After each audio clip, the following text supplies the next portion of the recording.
हम एक हैं तो सेफ है। ये है नरेंद्र मोदी जी का एक है तो सेफ है। जिसकी जैसी भावना है सेफ का अर्थ उसको वैसा ही समझ आएगा। बीजेपी और आरएसएस ये तो शहर के जैसा है। अनेक है तो अखंड है।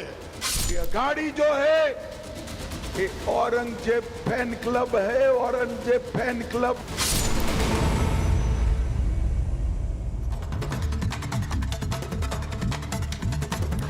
नमस्कार, आपके साथ मैं हूं सुजाता कुकरेती। आप देख रहे हैं अपना फेवरेट शो महाभारत। और महाभारत में आज पूछ रहे हैं कि 20 को कौन होगा 21। जी हां, 20 तारीख यानी 2 दिन बाद वोट पड़ने वाले हैं महाराष्ट्र की सभी विधानसभा सीटों के लिए, यूपी के उपचुनावों के लिए और झारखंड की बाकी बची सीटों के लिए। लेकिन 20 तारीख को कौन 21 साबित होगा, आज महाभारत में ये सवाल पूछ रहे हैं। और इसलिए पूछ रहे हैं क्योंकि कुछ ही घंटे बचे हैं वोटिंग के लिए। इस चुनाव में मुद्दों से ज्यादा नारों की गूंज रही और जिसका नारा हिट वो सुपर हिट, ऐसा ही लग रहा है। इसीलिए आज महाभारत में ये भी पूछेंगे कि कौन सा नारा सुपर हिट रहा, ये भी पूछेंगे कि कौन से मुद्दे की गूंज रही, और ये भी पूछेंगे कि आखिर जो वादे किए जा रहे थे क्या पूर्ण बहुमत की सरकार इन सब राज्यों में बनती नजर आएगी, यानी झारखंड और महाराष्ट्र में, और यूपी का गणित क्या कह रहा है। लेकिन आपको सबसे पहले यह भी बताऊं कि नारों की शोर क्या रही। जो नारों का शोर रहा इस चुनाव में वो कौन कौन से नारे थे। आज उनमें से एक नारा राहुल गांधी ने दे दिया, एक है तो सेफ है, और उसका मतलब समझा दिया, यानी प्रधानमंत्री वाले नारे को राहुल गांधी ने बता दिया। लेकिन जो नारों की बौछार इस पूरे चुनाव में रही है, जिन्होंने मुद्दों को भी जन्म दिया, प्रधानमंत्री नरेंद्र मोदी ने कह दिया एक है तो सेफ है। योगी आदित्यनाथ ने कहा बटेंगे तो कटेंगे। वहीं अखिलेश यादव भी एक अपना नारा लेकर आ गए। अखिलेश यादव कह रहे हैं और असदुद्दीन ओवैसी भी बटेंगे तो कटेंगे की काट ढूंढने के लिए आए। अब जब योगी आदित्यनाथ कह रहे हैं बटेंगे तो कटेंगे, तो अखिलेश यादव कह रहे हैं जुड़ेंगे तो जीतेंगे। वहीं इसी के साथ साथ असदुद्दीन ओवैसी ने कहा कि भाई ये बांटने वाले नारे हैं, अनेक है तो अखंड है, ये मेरा नारा है। क्या इस नारे की गूंज रहेगी इस चुनाव में। मल्लिकार्जुन खड़गे ने आज बीजेपी आरएसएस जहरीला सांप वाला दांव भी चल दिया प्रचार के आखिरी क्षणों में। और वहीं उद्धव ठाकरे जो कहते आए कि हिंदुत्व कार्ड खेलती है बीजेपी, इनका हिंदुत्व घर जलाने वाला है, मेरा घर चलाने वाला है, क्या इस पर जनता जाएगी। ये भी पूछ रहे हैं कि जब अमित शाह देश के गृह मंत्री कहते हैं कि इंडी औरंगजेब फैन क्लब बन गया है, तो क्या उस पर भरोसा कर रही है देश की जनता। वहीं देवेंद्र फडणवीस जब कहते हैं वोट जिहाद अगर दूसरी तरफ हो रहा है तो उसका जवाब धर्म युद्ध से देंगे, तो क्या हिंदू वोटर भी कंसोलिडेट हो रहा है। क्या मुस्लिम वोटर ने तो वोट जिहाद की बात कह दी, मुस्लिम बोर्ड्स ने वोट जिहाद की बात कह दी, क्या हिंदू वोटर भी कंसोलिडेट हो रहा है। राहुल गांधी कह रहे हैं कौन एक कौन सेफ। ये जब वो कहते हैं तो आज उन्होंने एक प्रेस कॉन्फ्रेंस की है। उन्होंने एक प्रेस कॉन्फ्रेंस की और उस प्रेस कॉन्फ्रेंस में उन्होंने कुछ तस्वीरें दिखाई हैं। अब मैं आपको दिखाती हूं कि इस प्रेस कॉन्फ्रेंस में हुआ क्या। राहुल गांधी आए एक सेफ लेकर, यानी एक तिजोरी लेकर, और उन्होंने कहा कौन एक कौन सेफ। उन्होंने तिजोरी को खेला और तिजोरी के अंदर से एक पोस्टर निकाला, एक है तो सेफ है, प्रधानमंत्री का नारा है। उन्होंने कहा कि देखिए कौन एक है तो सेफ है। जब अडानी और प्रधानमंत्री नरेंद्र मोदी एक हैं तभी वो सेफ हैं। उन्होंने ये वाला वार चल दिया अपनी प्रेस कॉन्फ्रेंस में, लेकिन उन्हें पता नहीं था कि उनकी प्रेस कॉन्फ्रेंस यहाँ खत्म होगी तो दूसरी बीजेपी की शुरू हो जाएगी। संबित पात्रा भी एक पोस्टर लेकर आ गए। उन्होंने कहा माल तिजोरी के अंदर, दोनों बेल पर बाहर। एक तस्वीर सोनिया गांधी की, एक राहुल गांधी की। उन्होंने कहा ये दोनों तो बेल पर बाहर हैं और ये बता रहे हैं कि कौन माल अंदर कर रहा है, कौन किसके सेफ में देख रहा है। उन्होंने ये भी कहा कि राहुल गांधी को पोपट तो बाला साहेब ठाकरे कहते थे और इस छोटे पोपट ने पार्टी ही चौपट कर दी। एक और तस्वीर आपको दिखाती हूं। जब राहुल गांधी एक है तो सेफ है में अडानी की तस्वीर प्रधानमंत्री नरेंद्र मोदी के साथ दिखा रहे हैं, तो वहीं बीजेपी ने एक पोस्टर जारी किया।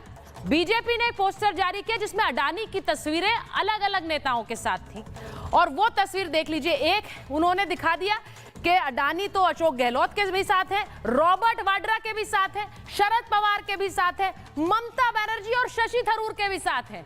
तो ये जब आपके नेताओं के साथ है तब आपको ये पोस्टर याद नहीं आता, इसीलिए उन्होंने कह दिया एक है तो सेफ है। लेकिन राहुल गांधी फेक है। आज इन्हीं सब मुद्दों पर महाभारत कर रही हूँ, एक रिपोर्ट आप देख लीजिए, फिर महाभारत।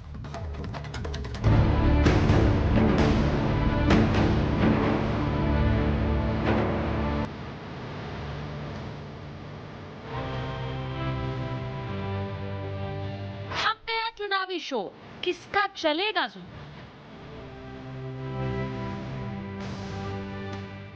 20 को कौन साबित होगा 21? 20 नवंबर को होने वाले मतदान के लिए चुनावी शोर थम गया। पक्ष व विपक्ष खूब पैतरे अपनाए। महाराष्ट्र में 20 नवंबर को 288 विधानसभा सीटों के लिए मतदान होना है। झारखंड में 2 दिन बाद दूसरे चरण में 38 सीटों पर वोटिंग होगी। साथ ही यूपी में 9 सीटों पर उपचुनाव के लिए मतदान होना है। तमाम पार्टियों ने अपना दमखम झोंक दिया। चुनावी माहौल में योगी ने नारा दिया, बटेंगे तो कटेंगे। प्रधानमंत्री मोदी ने कहा, एक है तो सेफ है। लेकिन राहुल गांधी पर एक है तो सेफ का असर किस कदर पड़ा, आप इन तस्वीरों से समझिए। राहुल गांधी ने एक प्रेस कॉन्फ्रेंस की जिसमें राहुल एक सेफ लेकर ही पहुंच गए और सेफ खोलकर मोदी अडानी की फोटो निकाल दी और क्या कुछ कहा ये भी सुनिए। एक है तो सेफ है, ये नरेंद्र मोदी जी की महाराष्ट्र सरकार की स्ट्रेटेजी है। हम आपको ये दिखाना चाह रहे हैं। ये देखिए, एक है तो सेफ है, देख लीजिए। और ये इन सब के बीच बीजेपी ने राहुल को जमकर घेरा। छोटे पोपट के प्रेस कॉन्फ्रेंस को हमने आज देखा है। इस छोटे पोपट के लिए मैं कहूंगा कि जाकी रही भावना जैसी, जाकी रही भावना जैसी, वो समझे सेफ का अर्थ तैसी। समझने वाले सेफ का सही अर्थ समझते हैं, सुरक्षा प्रदान करना, सुरक्षित रहना। और सेफ का दूसरा अर्थ तिजोरी भी होता है। जाकी रही भावना जैसी, जो तिजोरी में सेंध मारते हैं वंशों से, दादा परदादा, दादी, पापा, मम्मी, सबने मिलके जो सेंध मारने का काम किया है, तो स्वाभाविक रूप से जब आप सेफ बोलेंगे तो आपको तिजोरी ही दिखेगा। ये मोटा माल जो गांधी परिवार ने लूटा है वो है तिजोरी के अंदर, और तिजोरी के बाहर ये एक्यूज नंबर 1 और एक्यूज नंबर 2 दोनों बेल पे बाहर हैं। और दूसरा पोस्टर है छोटा पोपट कर दी अपनी पार्टी चौपट, और ये छोटा पोपट नामांकन बाला साहेब ठाकरे द्वारा किया गया है। इतना ही नहीं, बीजेपी ने खड़गे पर भी पलटवार किया। खड़गे ने कभी भगवा पर सवाल उठाया तो कभी यूपी के सीएम योगी आदित्यनाथ को आतंकी कह दिया। इससे भी मन नहीं भरा तो उगल दिया जुबानी जहर। बीजेपी और संघ की जहर से कर दी तुलना। वो बीजेपी और आरएसएस जहर के जैसा है। जहर मालूम है ना आपको? तो इसलिए ये जहरीले सांप को आप मार देना चाहिए। दुर्भाग्य की बात है। मैं मान के चलता हूं कि वो अपनी पार्टी को संभाल ले, वही बहुत है। भाजपा और संघ के बारे में उनको कहने का अधिकार नहीं है। राहुल गांधी कहते हैं कि मैं मोहब्बत की दुकान चलाता हूं। मोहब्बत की दुकान की भाषा ये है कि जहरीला सांप है, भाजपा मार देना चाहिए। ये तो पराकाष्ठा है। ने भी धर्मादेश जारी कर दिया है। हिंदू धर्मगुरूंनी फतवा काढायला पाहिजे, हिंदू धर्मगुरूंनी धर्मादेश करायला पाहिजे। जो हिंदू हिताची गोष्ट करेल त्यालाच मतदान करा आणि महाराष्ट्रात विशेषत्वानं शिंदे सरकारच पुन्हा बसवा, असा मी धर्मादेश करतो। अब सवाल ये कि क्या देश में चुनाव मौलाना और धर्मगुरु जितवाएंगे? क्या देश में चुनाव फतवा बनाम धर्मादेश पर होगा? कुछ घंटों का समय बचा है। जनता के जनादेश से कौन होगा सेफ और कौन हो जाएगा unsafe? Bureau report, Republic Bharat. मेरे साथ महाभारत में जो मेहमान है, परिचय आपसे करा देती हूँ। बीजेपी के प्रवक्ता चारू प्रज्ञा जी हमारे साथ जुड़ रही हैं। राजनीतिक विश्लेषक, आरएसएस समर्थक प्रोफेसर संगीत रागी हमारे साथ जुड़ रहे हैं। हमारे साथ समाजवादी पार्टी के राष्ट्रीय प्रवक्ता डॉक्टर अजीज खान जुड़ रहे हैं। कांग्रेस के नेता अजय वर्मा जी और शिवसेना उद्धव गुट के नेता किशोर तिवारी जी जुड़ रहे हैं। बहुत बहुत स्वागत आप सभी का। मुझे लगता है कि प्रचार खत्म हो गया है। अब जो नारों की गूंज थी उनमें से कौन सा नारा हिट है, किसको सुपर हिट बनाएगा, 20 तारीख को तो जनता ने जाकर वोट देना है। लेकिन सबसे बड़ी बात, आज जो आखिरी नारा आया और वो जाते जाते राहुल गांधी ने दे दिया चारू जी, वो प्रचार का आखिरी दिन था आज और उन्होंने कह दिया कौन एक है कौन सेफ है, जरा देख लीजिए। उन्होंने सेफ भी खोल दिया, सेफ के अंदर से तस्वीर भी निकाल दी। उस तस्वीर पर आपने भी कई तस्वीरें निकाल दी। अब मुझे ये बताइए सेफ कौन है, कौन अनसेफ है 20 तारीख को? सुचारिता जी नमस्ते। एंड बहुत समय के बाद मैं आपके आज शो पर आई हूँ, तो मुझे बुलाने के लिए धन्यवाद। देखिए, समस्या ये है कि आज राहुल गांधी और उनके सारे सहयोगी लोग अपना डेस्परेशन दिखा रहे हैं। वो ये दिखा रहे हैं कि वो किस हद तक कॉर्नर्ड फील कर रहे हैं, क्योंकि देश की जनता को उनकी असलियत समझ आ गई है। आज की प्रेस कॉन्फ्रेंस आप मुझसे पूछिए तो एकदम बचपने की प्रेस कॉन्फ्रेंस थी। छोटे बच्चे जैसी हरकतें करते हैं ना, ये कुछ इस तरीके की प्रेस कॉन्फ्रेंस थी। तो अगर बाला साहेब ठाकरे राहुल गांधी को अपने समय पर छोटा पोपट कहते थे तो क्या गलत कहते थे? छोटे भी हैं और पोपट भी हैं, और मुझे कुछ ऐसा लगता है कि जीवन भर छोटे पोपट ही ये रह जाएंगे। आज उन्होंने ये तो सोचा नहीं कि खुद शीशे के महल में रहते हैं वो, इधर उधर अगर वो उंगली उठाएंगे तो अगर उनके काले चिट्ठे जनता के सामने और खुलते चले जाएंगे तो उनका क्या होगा। आज की प्रेस कॉन्फ्रेंस इनफैक्ट इस बात पे मोहर लगाती है कि महायुति वापस सरकार बनाने जा रही है और बहुत बड़े बहुमत के साथ वापस सरकार बनाने जा रही है। हमने फर्क देखा पहले 2.5 साल के शासन का और अब 2.5 साल के शासन में। हमने इस बार ये देखा कि अगर हम एकता की मांग करते हैं तो कांग्रेसी कैसे हिल जाते हैं। भाई क्यों नहीं हिलेंगे, ये तो अंग्रेजों के जमाने से चलते आ रहे लोग हैं, तो इन्हें तो अंग्रेजी ही पसंद आती है। तो अगर विंस्टन चर्चिल कहते हैं यूनाइटेड वी स्टैंड तो ये बहुत अच्छी बात है, लेकिन अगर हम कहेंगे एक हैं तो सेफ हैं तो इनको आपत्ति है। विंस्टन चर्चिल कहते हैं डिवाइडेड वी फॉल तो बहुत अच्छी बात है, लेकिन अगर योगी जी कहते हैं बटेंगे तो कटेंगे, इन्हें आपत्ति हो जाती है। अच्छा, इन्होंने क्या क्या नहीं कह डाला भारतीय जनता पार्टी को, क्या क्या नहीं कहा। आज इन्होंने सांप कहा, ऐसा सांप जिसको मार डालना चाहिए। इससे पहले इनके नेता ने कुत्ता कहा। इनकी आप भाषा का प्रयोग देखिए, आप ये महिलाओं का सम्मान करना नहीं जानते। महायुति की जो नेता हैं शाइना जी, उनके ऊपर उन्होंने किस तरीके के वार किए शब्दों से। उसके बाद एक तरफ पलट के इन्होंने माफी भी नहीं मांगी। और सबसे बड़ी बात यह है, झूठे आप क्या वाकई सोच रही थी कि राजनीति में कोई माफी मांगता है क्या? चारू जी, चारू जी आप कह रही हैं पलटकर माफी नहीं मांगी, कोई मांगता है माफी क्या? हमारे मोदी जी तो नहीं, हमारे मोदी जी तो आपको याद है जब जो किसान के लॉज थे जब वो वापस लिए गए थे, मोदी जी ने माफी मांगी थी। माफी मांगने से इंसान बड़ा होता है, छोटा नहीं होता।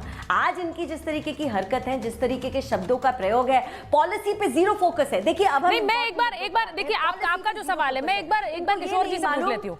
किशोर जी से पूछ लेती हूँ क्योंकि आपकी पार्टी की तरफ से प्रेस कॉन्फ्रेंस हुई। किशोर जी उन्होंने कहा कि छोटा पोपट तो हम नहीं कहते थे, वो तो बाला साहेब ठाकरे कहते थे।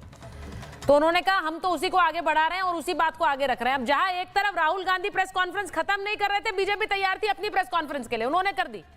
अब ये पोस्टर निकालना, एक है सेफ है, उन्होंने कितनी तस्वीरें जारी कर दी कि भाई अडानी के साथ आपके इतने नेताओं की फोटो है। तो ये जाते जाते इन्होंने आखिरी दाव तो चलने की कोशिश की किशोर जी, लेकिन उन्होंने बाला साहेब ठाकरे का नाम लेकर हमला कर दिया भाई राहुल गांधी पर। ऐसे तो बहुत क्लिप आएंगे, क्योंकि हम 28 साल बीजेपी के साथ समझौता था और कांग्रेस हमारी प्रमुख प्रतिद्वंदी पार्टी। लेकिन एक बात मैं बता रहा हूं, मुद्दे से भटकाने का ट्राई बीजेपी ने बहुत किया, इलेक्शन को पोलराइज करने का भी किया, और लेकिन मुद्दे जो महाराष्ट्र में थे, एक प्रमुख मुद्दा था किसानों को कपास और सोयाबीन को मूल्य नहीं मिल रहा, उसकी खरीदी नहीं हो रही, किसानों के आत्महत्या का था, बेरोजगारी का बहुत बड़ा मुद्दा था, महंगाई का था, और जो प्रोजेक्ट गुजरात में चले गए उसको रिस्टोर करने का एक मुद्दा था। और इस पर उद्धव ठाकरे ने भाषण दी। नहीं तो मैं मोदी जी की वो लैंग्वेज या योगी जी की लैंग्वेज या अमित शाह और देवेंद्र फडणवीस की लैंग्वेज को इंडोर्स करता हूँ, नहीं तो मैं खारगे जी के भाषण को इंडोर्स करता हूँ। मैं आरएसएस में था, आरएसएस में हूँ, और आरएसएस में मुझे कभी भी दलित द्वेष, मुस्लिम द्वेष नहीं सिखाया। बीजेपी में चंद नेता है, मोदी, शाह, देवेंद्र फडणवीस तरीके, जो नफरत सिखाते हैं, मुस्लिम का द्वेष सिखाते हैं। उसमें अभी एडिशन हो गया योगी आदित्यनाथ का। तो ये सब चीजें महाराष्ट्र में बीजेपी की नेताओं ने उनको डिस्टर्ब कर दिया। उनकी प्रचार की सभाएं 3 दिन से नहीं हो रही। बहुत अच्छी बात है। देखिए किशोर जी ये बड़ी बात है कि आप यहाँ बैठकर जिस तरह से बीजेपी के नारों को डिसमिस कर रहे हैं, आप ये भी कह रहे हैं कि खड़गे जी अगर ये कहते हैं जहरीला सांप है इसे मार देना चाहिए तो वो भी गलत है। ये आप कहने की हिम्मत रखते हैं, मैं ये कह रही हूँ, ये बड़ी बात है। लेकिन क्या अजय जी ये बात कह पाएंगे? अजय जी, चुनाव के आखिरी में जाते जाते अपनी बात कर देनी चाहिए थी कांग्रेस पार्टी को, क्या करेंगे, क्या प्लान है, सरकार में आते हैं तो क्या कर सकते हैं, लेकिन जाते जाते भी इन्हीं को सांप, इन्हीं को मार दो।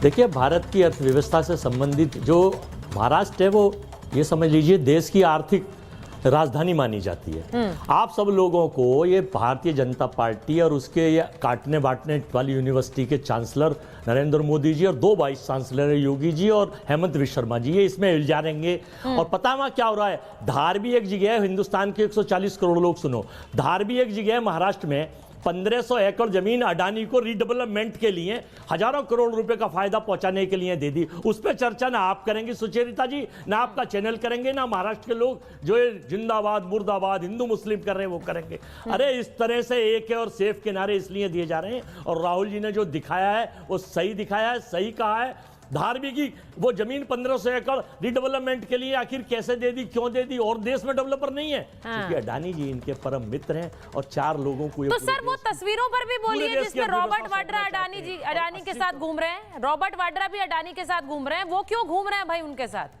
शशि थरूर क्यों घूम रहे हैं? अशोक गहलोत क्यों घूम रहे हैं? राजस्थान की सरकार भी मैं सिर्फ ये कह रही हूँ, बीजेपी ने भी तो वार पर पलटवार किया है भाई, वो करेगी। फोरम में 15,000 करोड़ का MOU साइन करके आए हैं।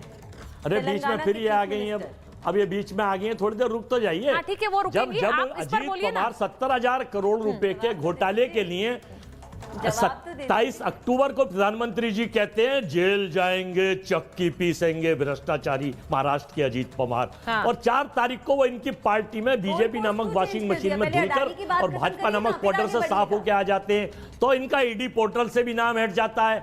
और सुन लीजिए, अब अजीत पवार साहब जो है ना इनके नारे से सहमत है, इनके गठबंधन के सहयोगी हैं, ना प्रफुल्ल पटेल कहते हैं अरे ये तो जुमले हैं, हमें नहीं चाहिए। तो इस देश में ये भाजपा जो है व्हाट्सएप यूनिवर्सिटी द्वारा प्रतिपादित स्थान उत्पादित करने के लिए इस यूनिवर्सिटी का काम नहीं चलने का। अब यहाँ ये तो देश जनता मुद्दों पे लड़ाई लड़ रही है, महाराष्ट्र का लोग वोटर मुद्दों पे मां मराठी मानुस की लड़ाई लड़ेगा, उद्धव जी और बाला साहब ठाकरे की बात मानेगा, अजीत पवार की नहीं शरद पवार जी की मानेगा, और महात्मा गांधी की बात मानी जाएंगी, गॉडसे की विचारधारा नहीं चलेगी। इस महाराष्ट्र में महाराष्ट्र का महा मराठी मानुस वोटर महाविकास आघाड़ी को पूर्ण बहुमत से ऊपर सरकार बना के जा रहा है। परसों वोट पड़ेंगे, आप देख लीजिए। ये बांटने नहीं, आप कह रहे हैं आपकी सरकार आ रही है महाराष्ट्र में, इसका मतलब हिंदुस्तान में लॉ एंड ऑर्डर खराब है।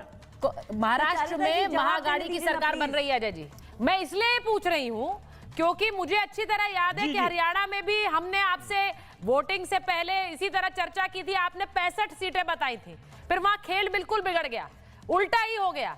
अब इस बार मैं आपका आंकलन एक पूछ रही हूं और उसके बाद उसी आंकलन पर बात करेंगे 23 तारीख को। जरा बताइए आंकलन क्या है महाराष्ट्र के लिए आपका?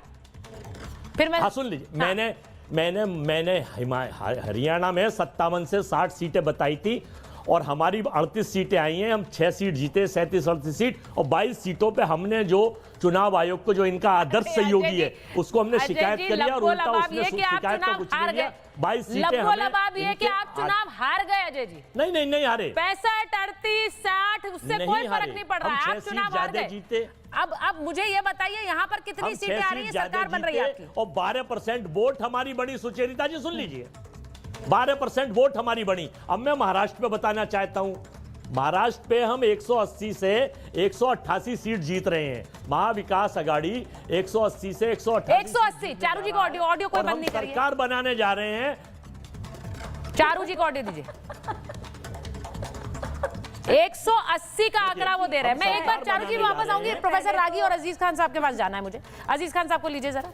अजीज खान साहब, मैं आपका एक आंकड़ा जरूर पूछूंगी क्योंकि 9 विधान जो सीटों पर वोटिंग हो रही है 20 तारीख को, अब इसको लेकर बहुत से, आज तो अखिलेश जी ने एक लंबा पोस्ट किया है एक्स पर, और उन्होंने कहा है कि जो उन्होंने हालांकि पोस्ट महाराष्ट्र पर किया है कि महायुति के महादुखी वाले दिन अब जाने वाले हैं। अब अच्छी सरकार आने वाली है। लेकिन यूपी का हाल तो बताइए हमें, 9 सीटों पर कितने पे आप आ रहे हैं, क्योंकि अब प्रचार खत्म है।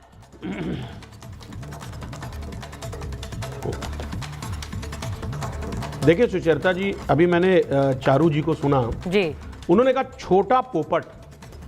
शायद उनको अंदाजा नहीं है कि छोटा पैकेट बड़ा धमाका, ये धमाका होने जा रहा है और शायद ये ऐतिहासिक धमाका होगा, क्योंकि इन्होंने बहुत डाइवर्ट करने की कोशिश की पूरे चुनाव में।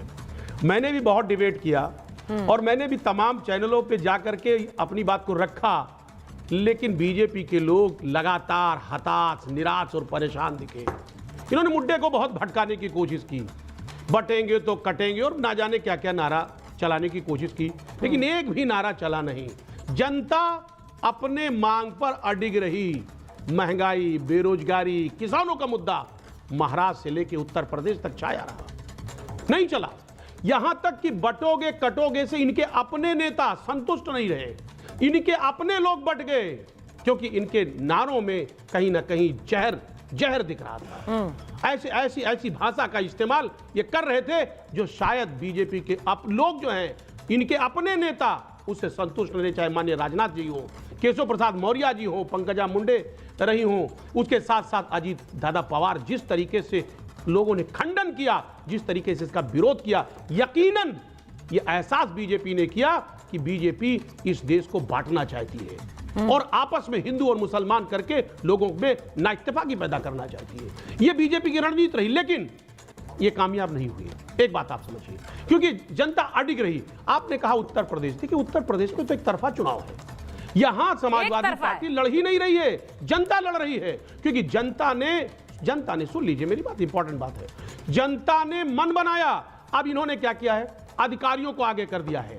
हर जगह का अधिकारी वो बीजेपी के कार्यकर्ता के तौर पे काम कर रहा है उत्तर प्रदेश। अच्छा देखिए, अब आप जो ये बात कह रहे हैं, बीजेपी को लोग गंभीरता से नहीं ले रहे। आप जो बात कह रहे हैं, इसी को लेकर केशव प्रसाद मौर्य ने एक ट्वीट भी किया था। ये सच्चाई है। देखिए केशव प्रसाद मौर्य ने ट्वीट जो किया था, उन्होंने यही कहा कि अभी से समाजवादी पार्टी की जो भाषा है वो ऐसी हो गई है कि वो हार स्वीकारने लगे हैं।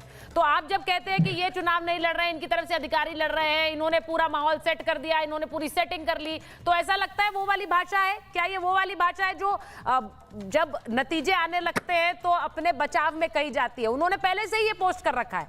तो मुझे लगता है 23 तारीख को बहुत कुछ तय होगा। यूपी के लिए आने वाले समय में 27 की सरकार किसकी होगी ये भी तय होगा। लेकिन मैं प्रोफेसर रागी के पास एक बार जा रही हूँ।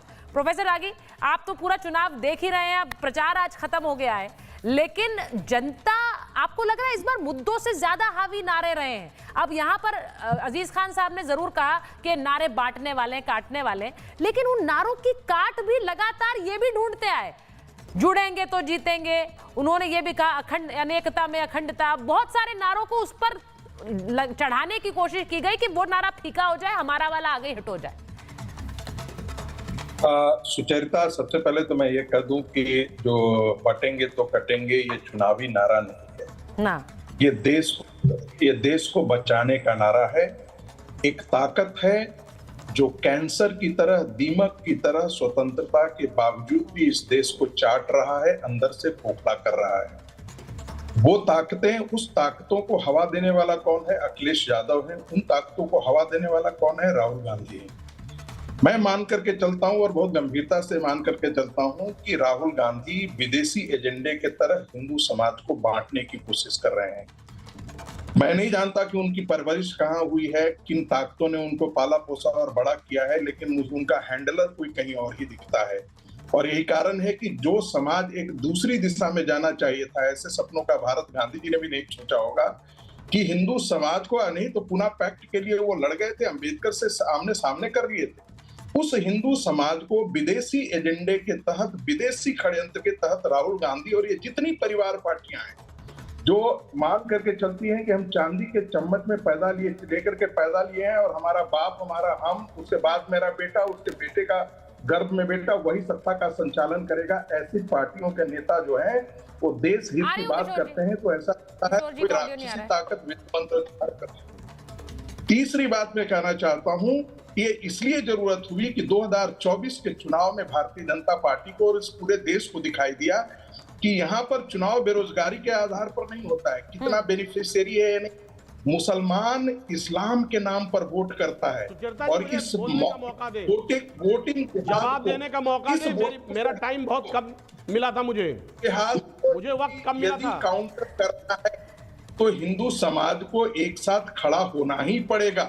जो पहले सावरकर कहते थे संगठित हिंदू, जो डॉक्टर हेडगेवार कहते थे संगठित हिंदू, उस संगठित हिंदू समाज की ताकत को खड़ा ही होना पड़ेगा इस पॉलिटिकल इस्लाम को लड़ने के लिए। दूसरी बात, जहां तक मामला है, प्रोफेसर आगे जो बात कह रहे हैं, प्रोफेसर आगे आप जो बात कह रहे हैं उस पर जैसे आप देखिए, बहुत सारे लोग इंटरजेक्ट करना चाह रहे हैं।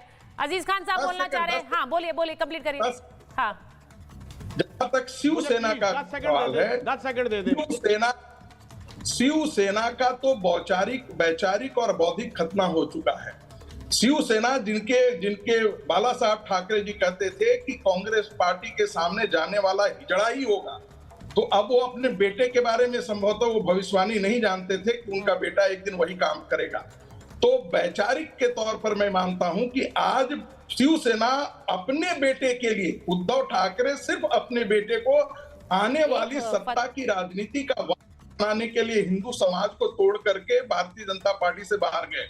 वो सिर्फ और सिर्फ सत्ता के लिए कोई बौद्धिकता के कारण, महाराष्ट्र। अब आप जो बात कह रहे हैं, आपने कहा ये नारा नहीं है, और अगर मैं इस बात को मानूं कि वोट कंसोलिडेट हो रहा है कि नहीं, क्या अगर एक तरफ मुसलमान एकजुट होकर वोट दे रहा है तो क्या हिंदू भी एकजुट होकर वोट देगा? सवाल मेरा ये है, क्योंकि न सिर्फ वोट जिहाद की अपील, बल्कि आपको बताऊं कि एक धर्माचार्य कालीचरण महाराज है, उन्होंने कहा कि हम भी इसी तरह का फतवा जारी करना चाहते हैं। मैं भी सीधे एक संदेश दे रहा हूं, एक आदेश दे रहा हूं, और ये धर्म आदेश है कि हिंदू भी उसी को वोट दे जो अपने हित का सोचते हैं। अब मैं आपसे पूछ रही हूँ, अजीज खान साहब आपके पास आ रही हूँ, चारू जी उसके बाद आपके पास जाऊंगी। अजीज खान साहब जरा बताइए, अब अगर ये वाली बात आ गई कि हिंदू वोट कंसोलिडेट होने लग जाए तो फिर क्या होगा? अगर जो बात कही जा रही है कि भाई सिर्फ मुसलमान वोट नहीं, क्योंकि जो अपील अगर वहां महाराष्ट्र में हो रही है उस वोट अपील का असर यहाँ यूपी में भी होगा, लेकिन अगर वही वोट कंसोलिडेशन दूसरी तरफ से होने लग जाए, क्योंकि यहाँ पर अब धर्माचार्य कह रहे हैं कि हिंदू भी अपना हित सोचकर वोट करें, मैं ये आदेश देता हूं, फिर क्या होगा? देखिए सुचेता जी, मैंने कहा इससे पहले इन्होंने तमाम नैरेटिव सेट किया। अब इन्होंने ये नैरेटिव सेट किया है कि मौलाना सज्जाद नौमानी ने इस तरीके का फतवा जारी किया है। उन्होंने खुद अपने स्टेटमेंट में कहा कि मेरा वीडियो जो वायरल हो रहा है ये टेम्पर्ड है, ये AI से गढ़ा हुआ है। एक बात आपको बता दें, उसमें भी ये फेक नैरेटिव सेट करना चाहते हैं। उन्होंने कोई ऐसा स्टेटमेंट या फतवा नहीं दिया, पहली बात। और एक बात आप समझिए, अभी संगीत रागी जी बोल रहे थे कि साहब हिंदू समाज एक हो जाए, और हो जाना चाहिए, वरना कट जाएगा। मैं कह रहा हूं यूपी PSC के जो बच्चे ये धरना प्रदर्शन कर रहे थे, RO के बच्चे, क्या हिंदू समाज के बच्चे नहीं रहे? किसान जो 750 किसान शहीद हो गया, वो लगातार मांग करता रहा, 1 साल बैठा रहा, अपने हितों की लड़ाई के लिए, अपने बाल बच्चों, अपने पीढ़ियों के लिए, अपने भविष्य के लिए लड़ता रहा। क्या वो हिंदू समाज से नहीं ताल्लुक रख रहा था? मोहित पांडे जिसकी कस्टोडियल डेथ हो गई इसी चिन्हट लखनऊ में, क्या वो हिंदू समाज से ताल्लुक नहीं रख रहा था लड़का? अमन गौतम जिसको जिस तरह पुलिस ने कस्टडी में लेकर के मारा, क्या वो हिंदू समाज से ताल्लुक नहीं रख रहा था? देखिए, इनके लिए ना हिंदू ना मुसलमान, इनके लिए सिर्फ राजनीति के अलावा इनके पास और कुछ नहीं है। ये किसी के नहीं है, ना ये हिंदू के हैं, ना ये मुसलमान के हैं, सिर्फ ये राजनीति करना चाहते हैं। लेकिन इस देश का हिंदू और मुसलमान हमेशा मुत्तहिद रहा है, एक रहा है, यूनाइट रहा है, हमेशा यूनाइट रहेगा। ये कितना भी मुद्दे को भटकाने की कोशिश करें, इनके भटकाने पे कोई भटकेगा नहीं। महंगाई, बेरोजगारी, अजीज खान साहब, मुझे ये बड़ा अजीब लगता है, अजीज खान साहब, मुझे ये बड़ा अजीब लगता है, आप ये कहते हैं कि इस देश का हिंदू मुसलमान एक है। मैं आपसे सहमत हूं। अगर आप ये कहते हैं कि इस देश का हिंदू मुसलमान एक है, एक मिनट चारू जी, एक सेकंड, अगर जब इस तरह की वोट अपील्स होती हैं, एक समुदाय से होती हैं, और कहा जाता है कि आप सिर्फ इनके लिए वोट करिए, ये फतवे जारी होते हैं, तो इन फतवों को भी तो असंवैधानिक या फिर ये समाज के ताने बाने को तोड़ने वाले हैं, ये आप लोग नहीं कहते? क्या एक समुदाय को सीधे सीधे फतवा जारी करके कहा जा सकता है कि आप इस सरकार के लिए वोट करिए? ये सही है? तो मैंने वही कहा कि उसी हिसाब से फिर आप हिंदू समाज भी अगर यही करने लग जाएगा। चारू जी, मुझे ऐसा लगता है एक है, सेफ है, बटेंगे कटेंगे। मैंने शुरू में कहा कि चुनाव, पूरी बात आपने सुनी नहीं लगता। हाँ अच्छा कंप्लीट कर लीजिए 10 सेकंड में, फिर मैं चारू जी के पास जाऊंगा। आपने सुनी नहीं पूरी बात। नहीं मैंने क्यों नहीं सुनी, मैंने बिल्कुल सुनी। 10 सेकंड मुझे दे दीजिए। मैंने पहले ओपनिंग स्टेटमेंट में कहा कि किसी तरीके का, ओपनिंग स्टेटमेंट में कहा मैंने, प्लीज 10 सेकंड सुचेतर जी, कि किसी तरीके का कोई फतवा जारी नहीं किया गया है, किसी ने कोई फतवा जारी नहीं किया। बीजेपी सिर्फ वीडियो को टेम्पर्ड करके इस तरीके की बात को मनगढ़ंत तौर पे जारी कर रही है। कोई फतवा नहीं है, ना लिखित में है ना वीडियो में है। ये सिर्फ बीजेपी एक नैरेटिव सेट करना चाहती है और इस तरीके का माहौल पैदा करना चाहती है। कोई फतवा नहीं है, उनका बयान है भाई, देना हो नहीं अजीज खान साहब, no no no no no, उनका बयान है के लिए, अपने परिवार के भविष्य के लिए, जिसको जहां वोट देना है वो दे। कोई फतवा जारी नहीं किया गया। ये फर्जी, ये फेक नैरेटिव नहीं। एक मिनट, एक तो नोमानी जी का तो बयान है, दूसरी बात ऑल इंडिया उलेमा काउंसिल ने बकायदा शर्तें जारी की हैं, उनके ऊपर भी चिट्ठी में दिया गया है। आप ये कह रहे हैं कि ये सब कुछ है नहीं। चारू जी जरा बताइए। अब सीधे देखिए, अगर एक समाज एकजुट होकर वोट करने की बात करेगा तो दूसरी तरफ से भी हलचल होगी, ये स्वाभाविक है। चारू जी आप मुझे बताइए, इसका कुछ असर इस चुनाव पर होगा कि नहीं होगा? चारू जी देखिए, हाँ किशोर जी को भी लीजिए। देखिए, पहली बात, विभाजन की बात विपक्ष करता है, भारतीय जनता पार्टी सबका साथ सबका विकास की बात करती है। हम आज भी कह रहे हैं एक रहिए, यूनाइटेड रहिए, हम एकता की बात करते हैं। हम इनके जैसे लोग नहीं है कि हिंदू मुस्लिम डिवाइड करने से इनकी दाल नहीं गली तो अब जातियों के नाम पर देश का विभाजन करने चल देंगे, क्योंकि इनकी तो सोच भी यही है और इनकी नीयत भी यही है। इनके नेता, इनके सहयोगी नेता वोट जिहाद की बात करते हैं, इन्हें कोई आपत्ति नहीं है। इनके नेता, इनके सहयोगी नेता कहते हैं 10 मिनट के लिए यहाँ से पुलिस हटा दीजिए, इनको उस बात से कोई आपत्ति नहीं है। अच्छा, ये माँ और मराठी की क्या बात कर रहे हैं भाई? मैं इनसे पूछना चाहती हूँ, आपके नेता अगर नेत्री शाइना एनसी का अपमान करते हैं तो आपको माँ याद नहीं आती? आप मराठी की बात करते हैं, आप स्वर्गीय बाला साहेब ठाकरे जी की बात को पूरा का पूरा नकार देते हैं। आप जाकर जिसके खिलाफ उन्होंने पूरी जिंदगी आवाज उठाई, उनसे जाकर हाथ मिला लेते हैं और आज आप उनकी तरफदारी करते हैं। और शायद सपा के प्रवक्ता ने ये बात कही थी, भाई मैंने नहीं कहा छोटा पोपट, वो मेरी आवाज नहीं थी, वो मेरे शब्द नहीं थे, ये शब्द भी बाला साहब ठाकरे के हैं। तो या तो आप उनके साथ हैं तो उनके दिखाए हुए मार्ग पर चलने की हिम्मत रखिए, और अगर आप उनके दिखाए हुए मार्ग पर चल नहीं रहे तो काय को ढोंग करते हैं उनका फोटो अपने पीछे लगाकर? उनकी आत्मा तड़प रही होगी आपका ड्रामा देखकर, आपका तमाशा देखकर। देखिए, आज महाराष्ट्र में विकास हो रहा है, और अब मैं वापस फैक्ट्स पे बात कर रही हूं क्योंकि यहाँ की कंपनीज की बात कर रहे थे। हाईएस्ट फॉरेन डायरेक्ट इन्वेस्टमेंट हमारे देश में कहीं आता है तो वो महाराष्ट्र में आता है, और अब आने लग गया है क्योंकि हमने एक सशक्त सरकार दी है। 52% एफडीआई महाराष्ट्र में आता है। जिन कंपनीज के छोड़ के जाने की ये बात कर रहे थे वो उद्धव जी के रेजिम में हुई थी। क्यों? क्योंकि उद्धव जी एक स्टेबल गवर्नमेंट नहीं दे पाए थे। हर दिन एक नया तमाशा, हर दिन एक नया धरना। रे आपने मेट्रो शेड तक तो बनने नहीं दिया। तो आज आप जिस धारावी का भी एग्जाम्पल लेकर आ रहे हैं, पहली बात उसके लिए टेंडर खुला था, दूसरी बात वो भी उद्धव सरकार में हुआ था, और तीसरी और सबसे महत्वपूर्ण बात, अगर डेवलपमेंट की बात होती है, अगर एक गरीब को सर के ऊपर पक्की छत, एक अच्छा फ्लैट मिलने की बात होती है, तो आपको इन सब चीजों से परेशानी आज भी हो जाती है। मुझे तो आप लोगों की पॉलिसी नहीं समझ में आती। आखिरी बात, अभी ये कह रहे थे ये जीतने जा रहे हैं, जिस तरीके से ये हरियाणा में जीते, चारू जी यहाँ किशोर जी बैठे हुए हैं, तो हम जीत गए। तो भाई इसी तरीके की मॉरल विक्ट्री आपने 24 लोकसभा जीता, ऐसी आपने हरियाणा जीता, तो इस तरीके की मॉरल विक्ट्री आपको महाराष्ट्र में। किशोर जी बैठे हुए हैं, आपकी सोच। अब उद्धव ठाकरे जब कहते हैं कि भाई उनका घर, उनका तो हिंदुत्व घर जलाने वाला है, मेरा घर बनाने वाला है, तो इस तरह की बयानबाजी हो रही है। देखिए, मैं सच कहूं तो इस चुनाव में इन बयानों और नारों के अलावा हमने सुना कुछ नहीं है ज्यादा। इन चुनावों में यही हुआ है, और अगर वोटर इन नारों से और इन बयानों से प्रभावित होकर वोट डाल रहा है तो वो सोच क्या रहा है, ये भी समझने की जरूरत है। किशोर जी, आपको लग रहा है आपने शुरू में ही डिसमिस कर दिए ये नारे, लेकिन यहाँ अजय वर्मा जी कह रहे हैं कि 180 से 190 सीटों से महाराष्ट्र में महाअघाड़ी की सरकार बन रही है। आपका कुछ आंकलन है? आप लोगों की भी तो मीटिंग्स होती है, इंटरनल सर्वेज होते हैं, क्या लग रहा है? मैं तो यवतमाल जिले में हूँ और मैं प्रचार में बिजी हूँ। तुम्हारे प्यार से मैं आया हूँ यहाँ। एक बात मैं बताता हूँ सुचेता जी, कि जो बीजेपी की पीछ है, हिंदू मुसलमान क्या बोलते वो बटेंगे कटेंगे। अब मैं हमारे रागी जी को बताना चाहता हूँ कि संगीत जी की क्या है, कैसा मजाक उठता है। क्रिकेट के अंदर बच्चे क्या बोलने लगे, फुल टॉस डालोगे तो छक्के पड़ेंगे, अब मजाक कैसा है, फुल टॉस डालेंगे तो छक्के पड़ेंगे। रात को बच्चा बार बार पानी पीता है तो मम्मी बोलती है ज्यादा पानी पियोगे तो ज्यादा पेशाब करोगे। अरे क्या मजाक हो गया भाई। दूसरी एक मेरी बात मैं बताता हूं, आपने पिच बनाई, उसमें जो जो खेल रहा है वो खेलते रहे, बोलते रहे, लेकिन एक बात मैं बताता हूं, महाराष्ट्र की जनता इस पिच पे खेल नहीं रही है।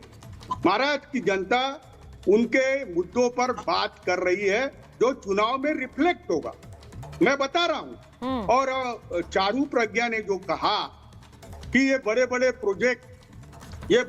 प्रोजेक्ट उद्धव जी थे तब गए, अरे मैं बोलता हूं कि अनपढ़ लोगों को मत बुलाया करो, कम से कम जिसको मालूम है उसको बुलाया करो।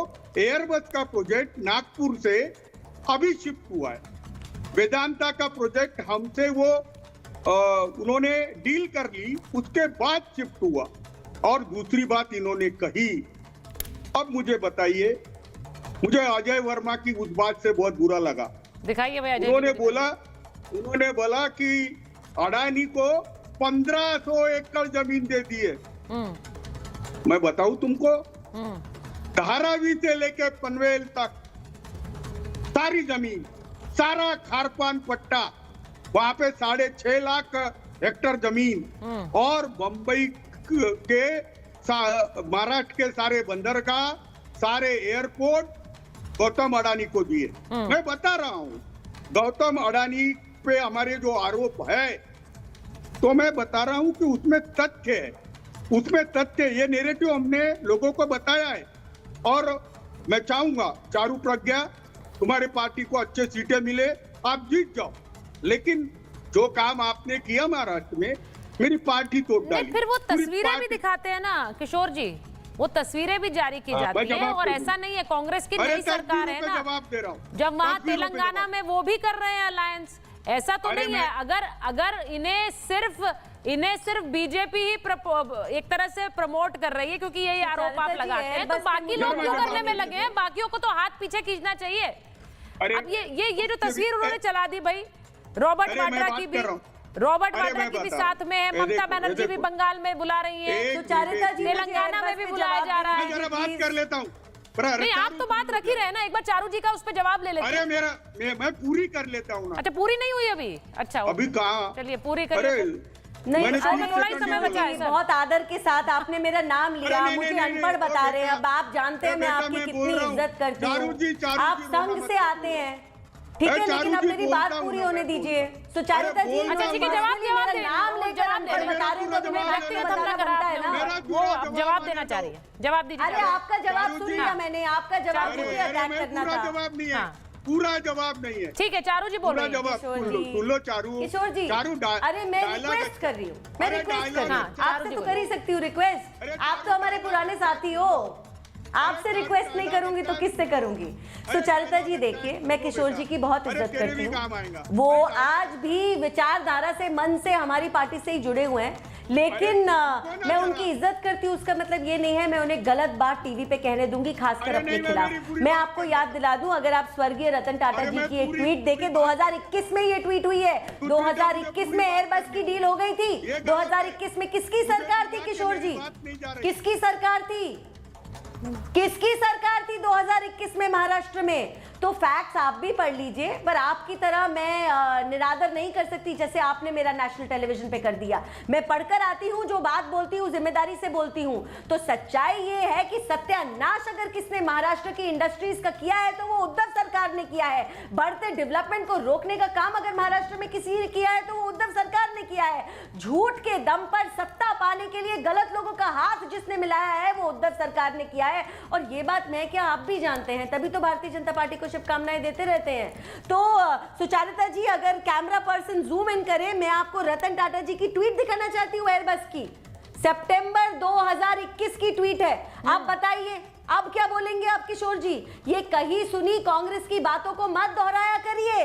बाला साहेब इसीलिए छोटा पोपट कहते थे, क्योंकि छोटे भी हैं और पोपट का मतलब थोड़ा बुद्धू होता है, बुद्धू होता है ना? तो आप समझदार हैं, परे छोड़िए कांग्रेस को, आप तो समझदारी की बात करिए।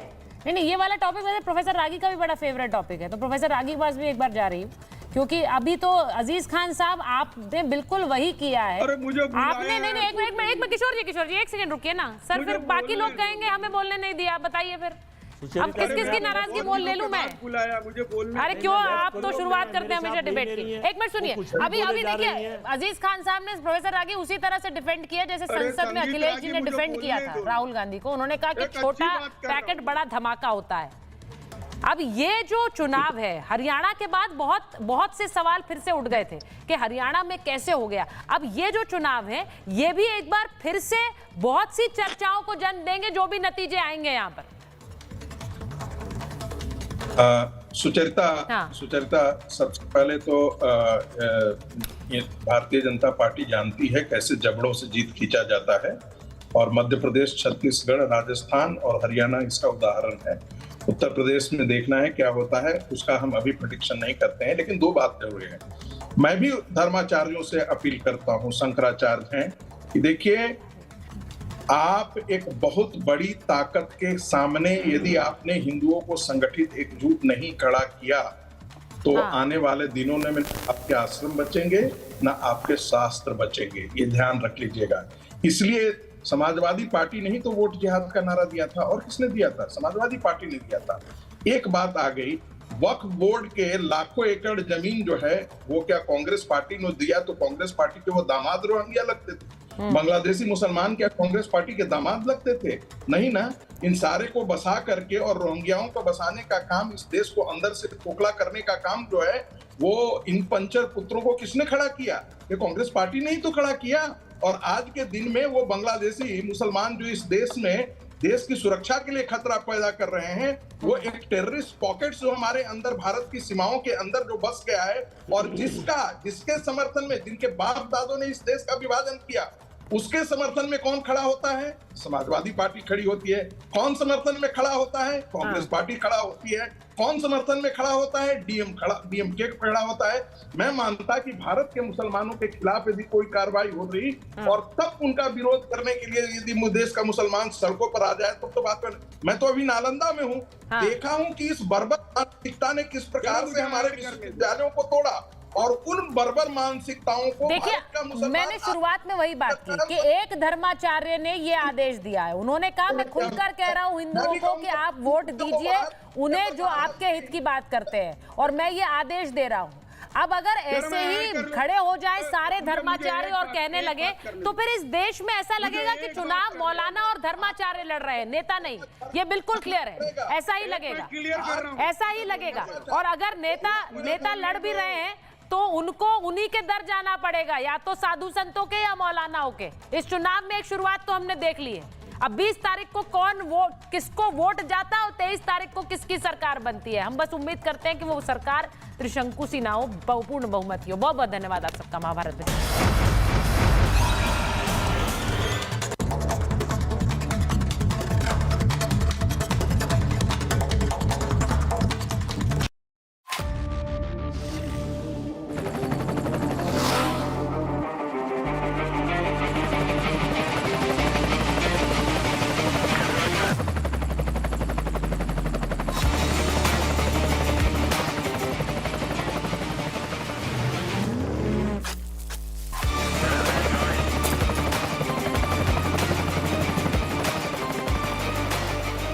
Director, the taste of success.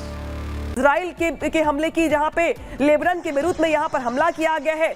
महायुद्ध की तस्वीर दिखा रहा है आपको, जहां पर देखिए किस तरीके से बमबारी की गई है इजराइल की ओर से। रुक कर यहां पर हमले हो रहे हैं। हालांकि ऐसा कई बार कहा गया कि दरअसल क्या हमले थोड़े कम हो जाएंगे या हालात सामान्य होने की ओर आगे बढ़ेंगे, लेकिन हालात सामान्य होने की बजाय दिन पर दिन और विकराल होते जा रहे हैं। जहां पर